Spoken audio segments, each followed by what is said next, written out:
I have a message for young ministers. Dear MOG, why do you want to be a man of God? Yes, God has called you, but what is your response? How are you responding to the call? You see, I don't doubt that many people have genuine call of God, but the response is poor. The way we are responding to the call, our ideology of what the assignment is very dangerous. Now, when a person is called in today's society, when a person is called into ministry, you'll be looking for a suit. Why do you need a suit? Suit is not the emblem of anointing. You'll be looking for some kind of package. If I can dress well, if I can do this, if I can have followers online, it's looking to go viral. Why do you want to go viral? Why do you want to go viral? It's looking to grow a social media page. It's looking for engagements and all this. Slowly, that many of this is not to respond to the assignment. When the Lord calls a man into ministry, one of the first things, not necessarily the first thing, but one of the first things he does is to retreat, is to go on your knees and sink this assignment into your spirit properly. Get the graphics of the assignment. When I mean graphics, in your spirit, you need to understand the nooks and crannies of the assignment in your spirit. Gather your conviction in the spirit. Understand.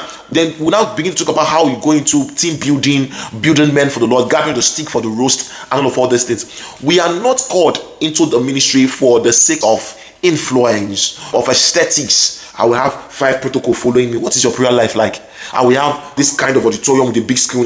What is your word study life like? When God calls a man, it is a serious assignment. It is a serious work. I think a young minister came to me one time and he said God has called him to reach out to young people, to pastor young people. And then he told me that he had met another man of God, that he wants to go into ministry and all of that. And that friend of mine told this young minister to go and read the entire book of John.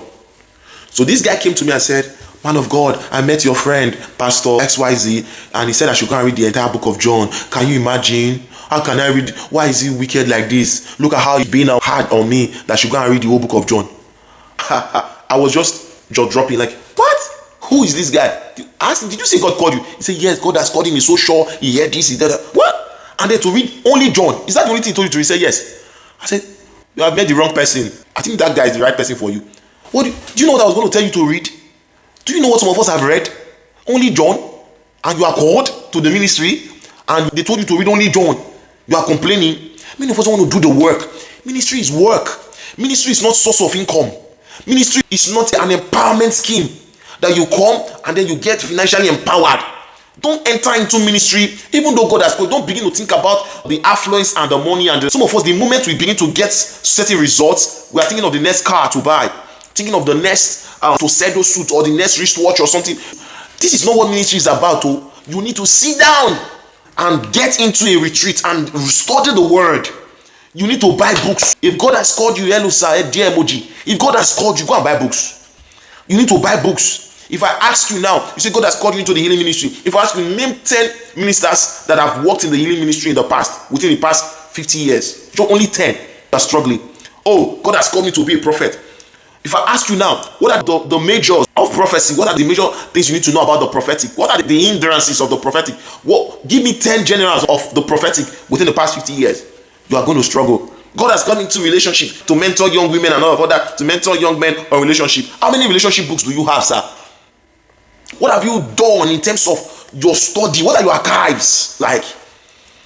So I think when God is calling you, you need to sit down with study. You need to sit down with prayer. You need to sit down with fellowship. You need to sit down with meditation. You need to sit down. It's not to run. It's not to begin to come into this thing with the wrong purpose. The purpose of the calling of God for every minister is to touch lives. The primary assignment for any call will be to touch lives, will be to make impact right in the lives of people. So if you are not ready for that impact, you're probably not ready for the ministry. I want to also let you know that when God calls a man, right, it will cost you. Ministry is expensive. I don't talk about financial cost now, but that's part of it. But ministry is expensive. It will cost you a lot. What we see today in the lives of many ministers, fathers in faith, we see the glory. We don't see the grinding. You don't see the preparation. You see the glory stage. Oh, they are big. Oh, they are this and that. You don't see the grinding. There is a grinding stage. I've come to announce to you, dear emoji.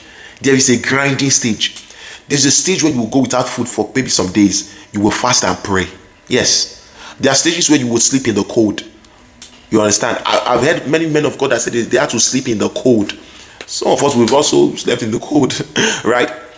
And then we are still growing. But it's not as glamorous. Maybe someday it will be, but it's not as glamorous from the beginning. The beginning is always tough. It will cost you. But prepared. It's a marathon. It's not a sprint. It's not a short journey to glory. It's a long journey to glory. And it's a long marathon. It's a long distance race. You get to be ready. God bless you. There is prophecy